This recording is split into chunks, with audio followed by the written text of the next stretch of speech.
Welcome back to That's Cricket, and this is your day 3, 5th test Ashes recap brought to you by Runmaker. What a day of cricket. We had Steve Smith falling over himself, scoring 100, stopping play for sunglasses, stopping play for ice cream. Travis Head gets 100. It's all happening. Let's break it all down. What a day. What a day. We started the day with Nisa at the crease with Travis Head. Travis Head was on 90 odd, pushed on, got his century convincingly, did very well. He put on a nice little partnership with Nisa. It was actually kind of funny watching him and Nisa bat. Nisa at one point was 4 off about 50 balls, was just leaving them, blocking them, and Travis Head was at the other end, absolutely smashing them all around the park. Very, very good. It was a contrast. It was like watching paint dry from one end, and then it was like watching Crash Derby. It was all happening early on the day's play. Australia ended up. Ended up today with 518 runs. It's the most runs they've scored so far this Ashes series. They're 7 wickets down. Nisa was the first to go. Eventually, they would get him out. He was kind of a little bit of a stone wall. Very. He came in at number 4. I was going to say very Rahul Dravid esque, but he came in at number 4 and he got 24 off 90. Just played the other end for Travis Head, which did what he needed to do. He gets out for 24 into Steve Smith, and the day would belong to Steve Smith. We're going to get into him a little bit later. Travis Head, he would push on, and he would get 163. That is the first time Travis Head has got a century at the SCG. It is he now has a century in every Australian state. SCG was the last one on his bingo card of getting one in every state. It's his third century this Ashes series, and he also has got 600 runs this Ashes series also. So Travis Head, you would have called him player of the match and kind of stole the show, but Smith came to the crease. Usman Khawaja. Once Travis Head got out, Travis Head would get out LBW to Bethel, going for a sweep. Pies have been seeming to get wickets. Bethel came on, not a frontline spinner. He's bowled more overs than Jax, who is the technical part-time spinner. They went with Bethel as the guy. Bethel's bowled 15 overs to Jax's 8. Bethel gets the breakthrough, getting Travis Head. Get him on the sweep, gets out LBW, who would review. Review was a fail. He would be out for 163 off 166 balls. Almost run a ball. Run a ball, batted very well, including 24 fours when 1-6 for Travis Head. Usman Khawaja came to the crease. He was standing ovation coming out. This could be the last time. Could be the last time we see him bat, but I guess it's the second last time you expect him to bat at the SCG. Standing ovation coming on, standing ovation coming off. He was 17 off 48 balls. Didn't look all of that comfortable at the crease. He would get out LBW to Cass. He would have to go. Carey came out, and they set up Carey in a similar fashion to they did last test. They put in the leg slip, and the leg slip proved to work right away. Down the side, whipped off the pads, hit it straight to Bethel at leg slip. Carey would have to go. And that sets us up here for a big partnership between Alex Carey and Cam Green. They put on a nice little partnership together and kind of steadied the ship there in that session of play. And speaking of Steve Smith is your run maker.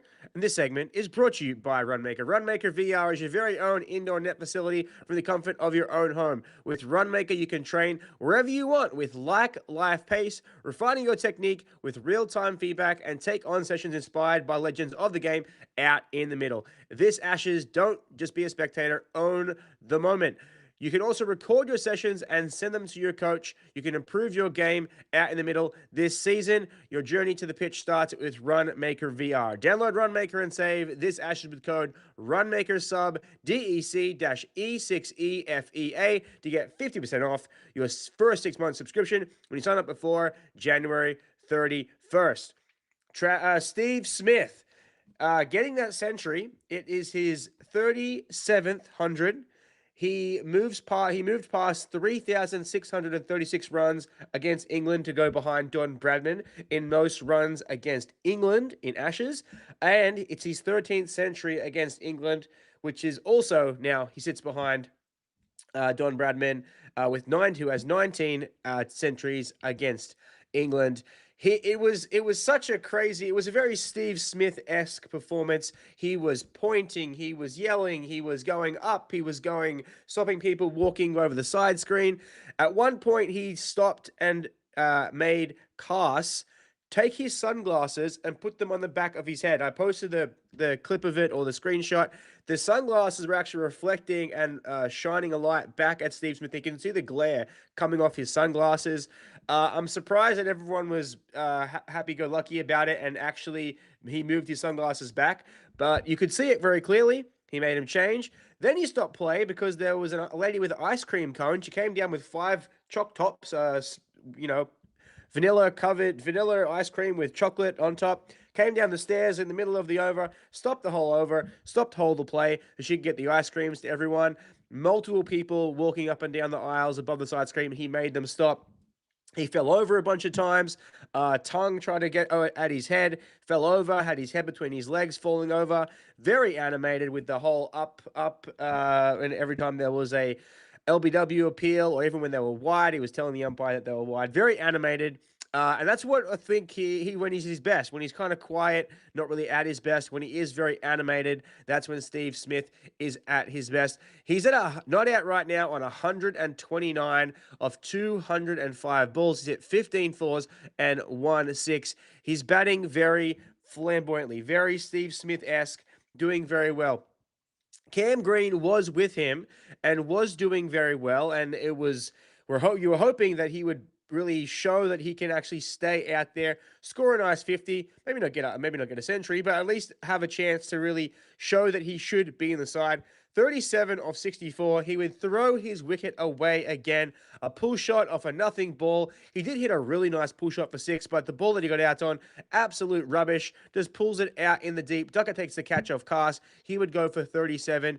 In comes Bo Webster. Bo Webster is batting at number 9. Can you believe he's batting at number 9 with Nisa going up to bat at 4? It pushes Webster to number 9. I mean, Webster is a true 6 batter, batting at number 9. The tail is so long for Australia. He's 42 now off 58. He looks really good, and a really strong, argument could be made as in why isn't he the full-time replacement for Cam Green, while Cam Green isn't the man that's replacing Smith.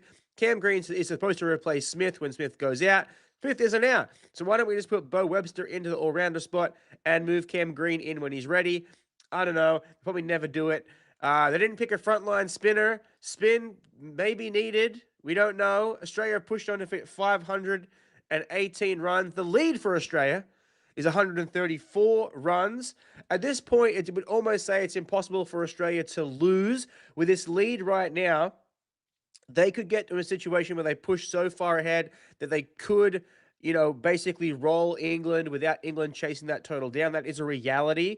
Hopefully, England put up a fight, and if this goes to a day 5, it would be great to go to a day 5 and see it all come down to the final over. England doesn't play for draws, so they're going to be aggressive baseball style as try to get up a lead. But yeah, at this point, you would think that Australia can at least get 200 ahead, maybe not even 250 ahead. They're looking really, really good. I don't think they will declare. They may get to a point where they have to declare if it pushes on too late past lunch tomorrow.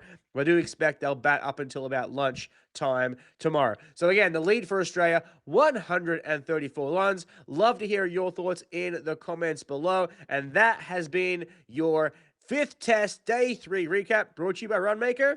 That's cricket.